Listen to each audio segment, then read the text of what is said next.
Hi there, Speedway Tag here. I want to show you this cute little dice game. It's got cards as well, and it's a great little push your luck game called Piraten Kapern, which I think translates to something like pirates hijacking or capturing, pirate capture or something like that. Apologies, German viewers, but it's a fabulous little dice game that we still play a lot. It's been around for a number of years now, and I'm not sure how easy it is to get, but I'm sure you guys can find a copy if you really like this kind of game, or this game in particular. So we've got 8 dice here, and the dice are really great quality. It's a pirate theme, obviously, and on each dice you've got gold, and you've got a parrot, diamonds, there's a monkey as well, swords as well, which are important later. And have I missed one? Yes, of course, the skulls. And so that's what's on the dice here, and it's the first to 3,000 points wins, which is quite a lot, isn't it? But that's all right, because that's how the scoring goes here. There's the front of the box there, and the rules are in German. but I did find a English translation on Board Game Geek, which I've printed out over here, and a really cool looking little score pad as well.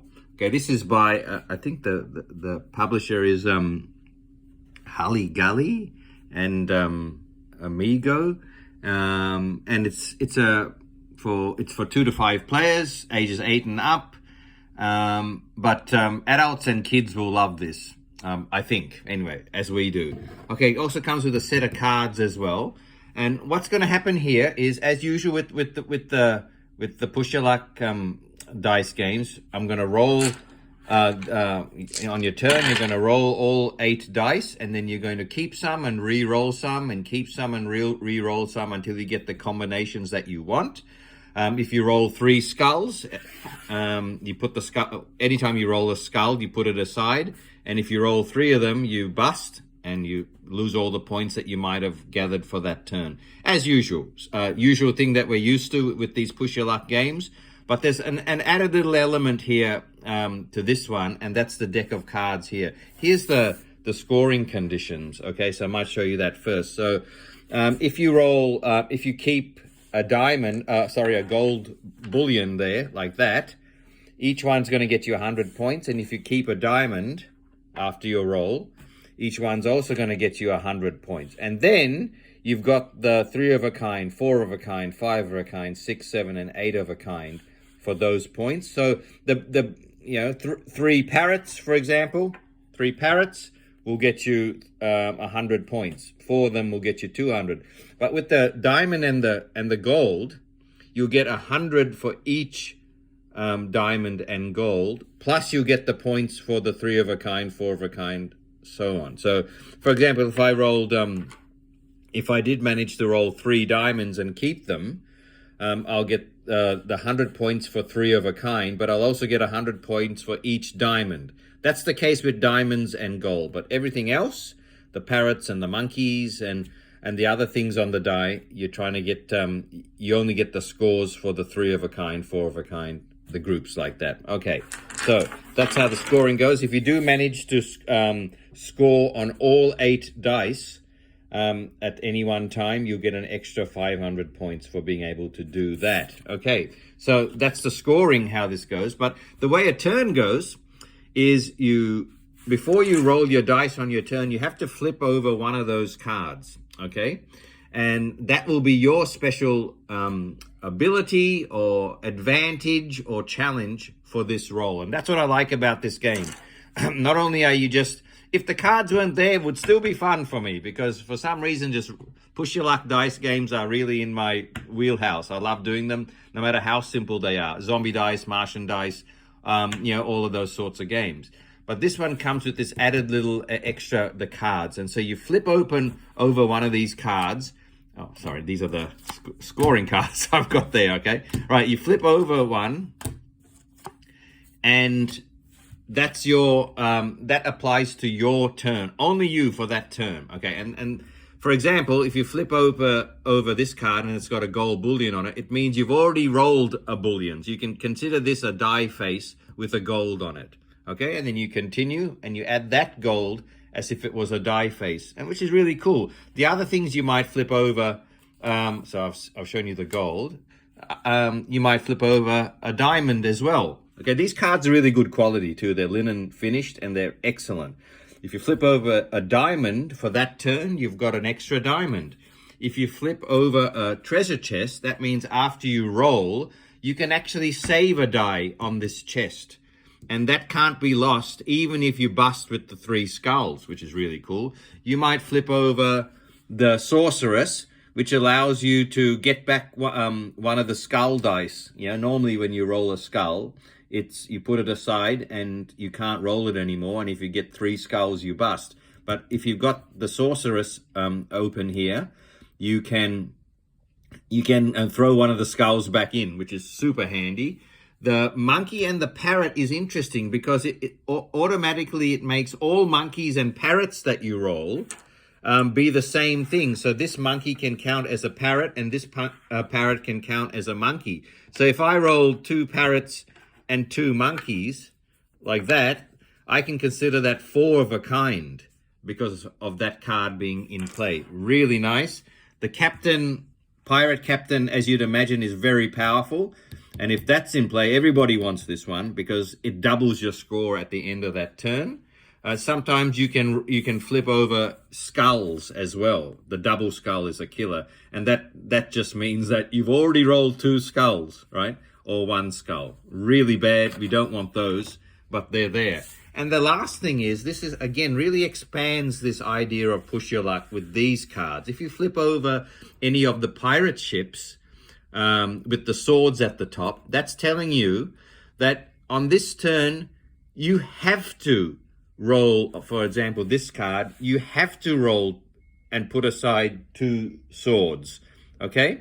And if you manage to do that, you get 300 points. But if you don't manage to get the 2 swords or the 3 swords or the 4 swords, you lose the value at the bottom of those cards. So you don't want to lose 1,000 points, right?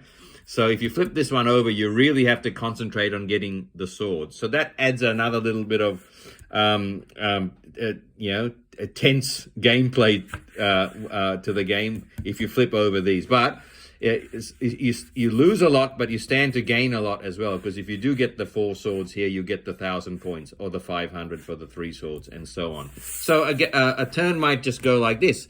Okay, I might flip over this card. Look at that. Okay, I flipped over a pirate ship with 2 swords. Okay, so I take my dice, roll all 8 dice, and okay, I've got 2 skulls, which is really bad. So I've got to put 2 skulls aside, right? And I've only got, I'll bust if I roll another skull. But look at this, I've got the 2 swords in my roll. So I put those aside, therefore I fulfilled this card. Remember, if I don't fulfill this card, I'm losing 300 points, and I don't get anything. Even if I got some other combinations on my dice, I'd still lose everything if I don't fulfill the 2 swords here.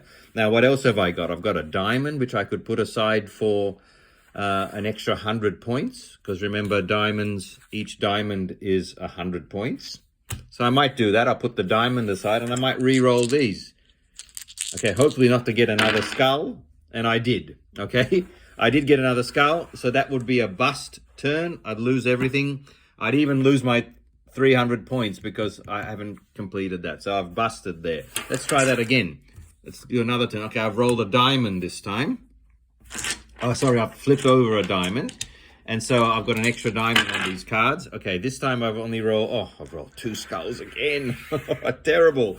Okay, but it's fun. It is. I've got 2 gold there. I've got 2 monkeys, a sword.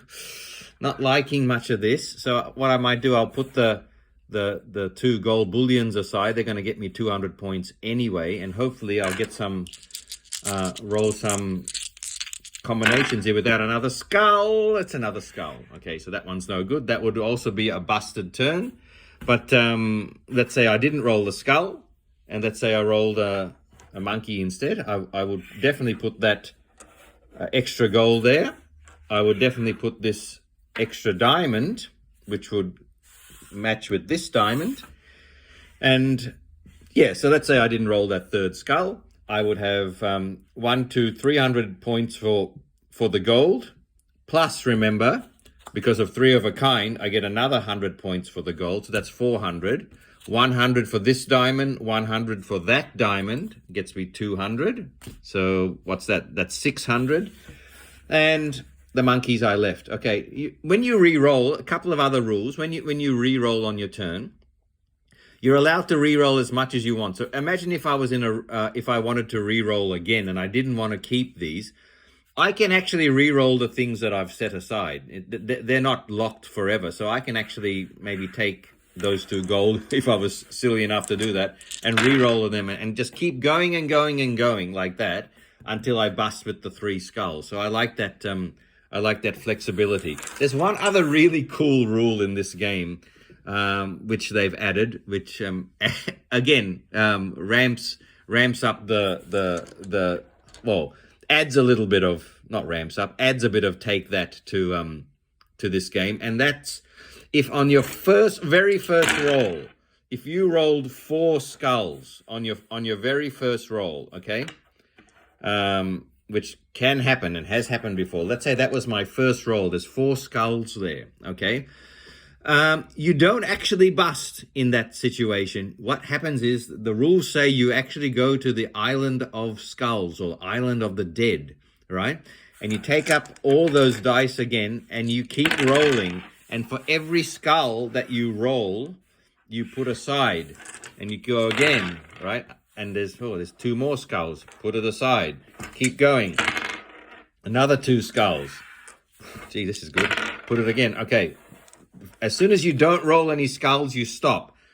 And so your opponents lose 100 points for every skull you rolled in the Isle of the Dead or Island of the Skulls. Okay, so that's where the take that element is.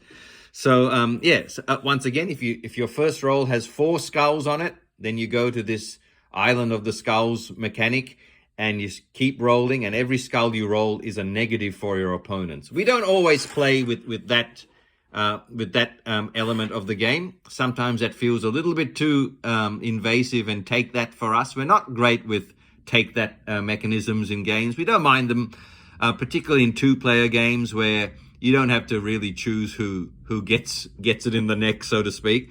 But sometimes when you feel like being a little bit more competitive, it's nice to have that option, as in with this game. So Island of the Skulls, Isle of the Dead mechanism is really cool as well. And so then the dice would pass. You'd write if you scored something, you'd write it on your little score sheet, pass the dice to the next player. They flip over the next card that applies to them for their turn. Okay, they've already rolled a skull.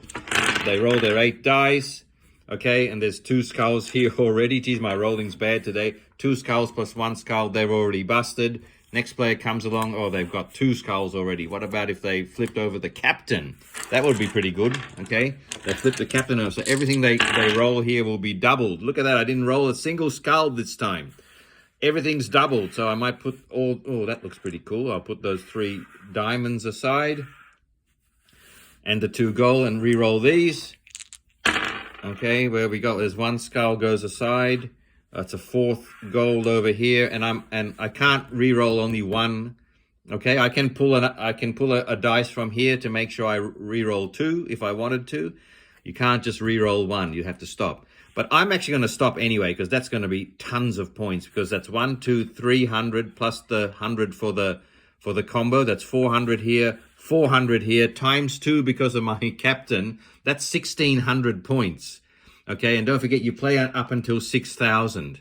So anyway, that's how the game goes. It's a lovely little push your luck game with a few extra elements added to make it a little bit more interesting. The whole take that element with the Isle of Skulls, the cards as well. Everything's great quality. If you can pick this up and you like this kind of game, I highly recommend it. Okay, see you later, guys.